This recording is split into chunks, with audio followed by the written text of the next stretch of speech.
Continuamos ao vivo com o nosso programa Eclésia dessa noite. Estamos falando sobre o culto aos santos.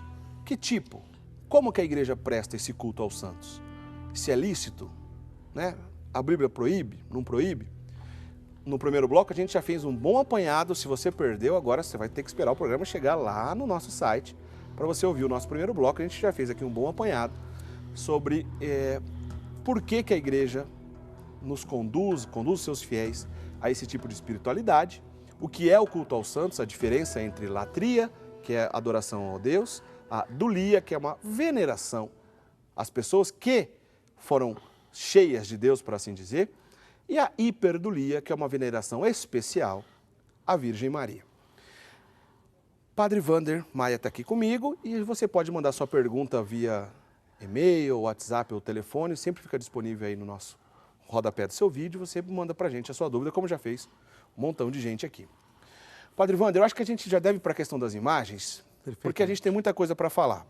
Nós já entendemos um pouco, então, na nossa conversa no primeiro bloco, que tipo de culto é esse, qual que é a diferença entre esse culto que a gente presta só a Deus de adoração e o culto de respeito, de veneração àquelas pessoas muito claro, hein? Que são cheias de Deus, né? Ficou muito claro. Eu também acho que ficou bem claro.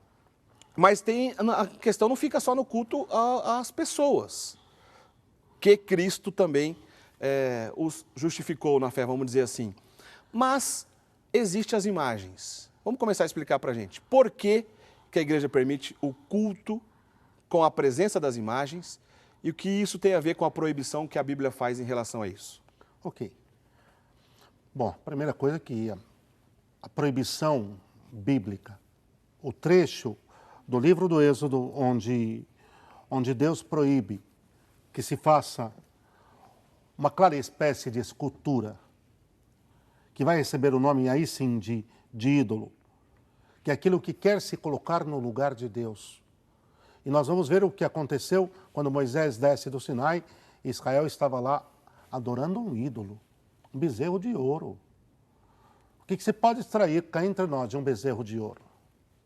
Qual o legado, qual o testemunho, qual o exemplo que um bezerro de ouro deixa? Os cascos. O que é isso? Não tem lógica. Né? Quer dizer, aí já se percebe que era uma coisa aberrativa. Certo.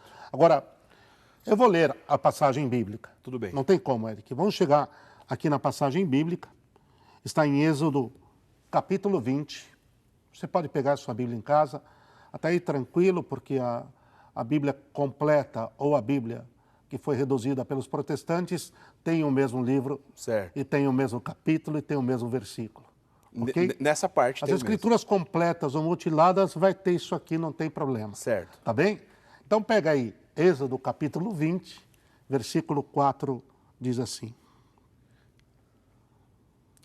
Não farás para ti, aqui o termo, uma imagem, nenhuma figura do que há em cima no céu, embaixo na terra ou na água sob a terra. Ah, agora vai. Queridos, Israel tinha acabado de sair do Egito como escravo. O Egito era a nação mais pagã e politeísta de seu tempo e talvez uma das mais da história. O Egito era politeísta, cultuava a uma pilha de falsos deuses. Para se ter uma ideia, tinha até o deus sapo.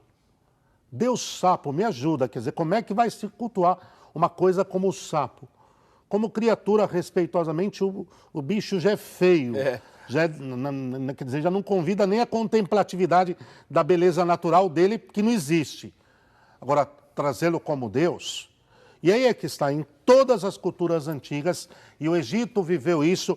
Eu vou reler para você.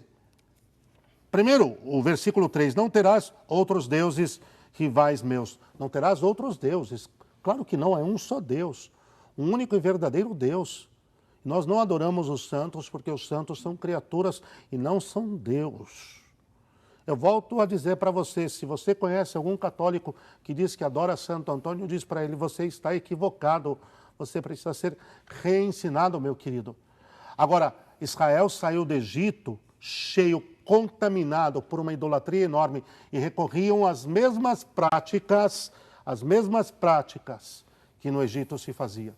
Tanto é verdade, Eli, que quando você pega as 10 pragas do Egito, as 10 pragas estão ligadas à correção que Deus fez a 10 distintos tipos de idolatria que Israel cometia. Ah, é? As pragas do Egito Sim. têm relação com tipos de idolatria da época? O próprio caso da infestação das rãs. Certo. Existia um culto à deusa Rã, para se ter uma ideia. Não vamos nem nomenclaturar aqui, que não é o caso, porque senão vai ficar pesado. Certo. O deus boi, e assim por diante, o bezerro, que depois vai ser assumido como Baal, que é uma manifestação demoníaca. E isso está claro nas Escrituras. Agora tem um detalhe, naquele momento, quando você está com uma infecção, ou você corta ela integralmente, ou não tem saída. Quer dizer, explicar qual era a diferença entre ídolo e imagem ali para Israel, impossível. Naquele momento, era tudo ou nada, era não vão esculpir nada em relação a nada. Está claro? Não vão esculpir nada em relação a nada. Só um detalhe, e tem mais, hein?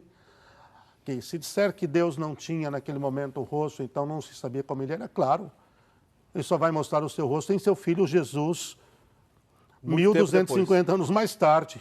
Ou se quiserem, em algumas historiografias, 1400 anos depois. O que acontece? Era muito comum, preste atenção, eu vou repetir aqui o mandamento, nenhuma figura do que é em cima no céu. As nações antigas, inclusive o Egito, tinham mania de cultuar os astros como deuses.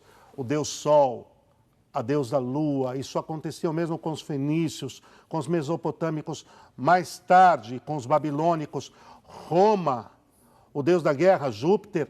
Então, tinham mania de cultuar os corpos celestiais. Os astecas, lá no México, as duas principais pirâmides que estão fora da cidade do México, La Luna e El Sol, tinham mania de cultuar os corpos celestiais como deuses. Por que o Gênesis já vai abrir dizendo, fez um luzeiro para presidir o dia?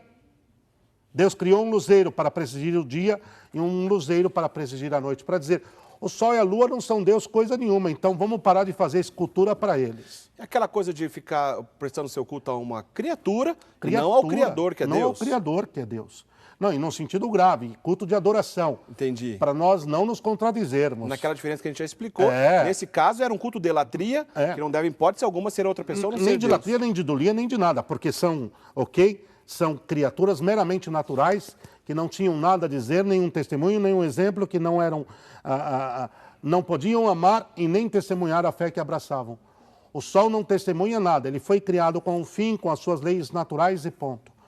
Depois, existia uma grande mania, que eu quero gastar isso aqui, do que está em cima no céu. Eu já dei o exemplo. Certo. Deus já está dizendo, sem esculpir nada sobre sol e sobre lua. Olha aqui, embaixo na terra, os povos pagãos, dentre os quais o Egito tinha mania de cultuar alguns animais como deuses. Eu acabei de falar da deusa Rã. E na água, sob a terra, o mesmo em relação a algumas possíveis criaturas marinhas. Acabou. Tudo isso passou. Só um Deus. Não vai se esculpir mais nada. Só que aqui nós entramos num dilema. Porque mais tarde, em 2 episódios distintos, mas na confecção da Arca da Aliança, Deus institui que se coloquem 2 imagens de querubins. 2 imagens. Como eram essas imagens? Nenhum de nós irá saber. Porque se pouco tempo antes nenhuma imagem poderia ser feita, e agora o próprio Deus está mandando que fizesse uma imagem. Não poderia ser feita e depois... É blasfêmico, então como é que é? Deus é esclerosado? Entra em contradição em si mesmo? Entra em contradição, que deu uma ordem aqui há pouco atrás e agora desmente essa ordem? Não, porque as imagens dos dois querubins colocadas sobre a arca significava, são meus, remetem a mim, a minha glória e a minha santidade. Isso sim. Agora podem e o façam porque vão lembrar que eu sou o Senhor. Ok? Aqui está muito claro, o mandamento, e não é um mandamento em si, é que os protestantes separaram o amar a Deus sobre todas as coisas, que na versão original, quando você estuda os mandamentos, dá para perceber claramente de que o sentido é amar a Deus sobre todas as coisas significa crer e adorá-lo somente a Ele. Crer e adorar. Crer e adorar. Repete comigo. Adorar, não venerar. Tanto que eu nem vou esmiuçar isso aqui, mas o primeiro mandamento, na versão original, está dito, Anohi, eu sou.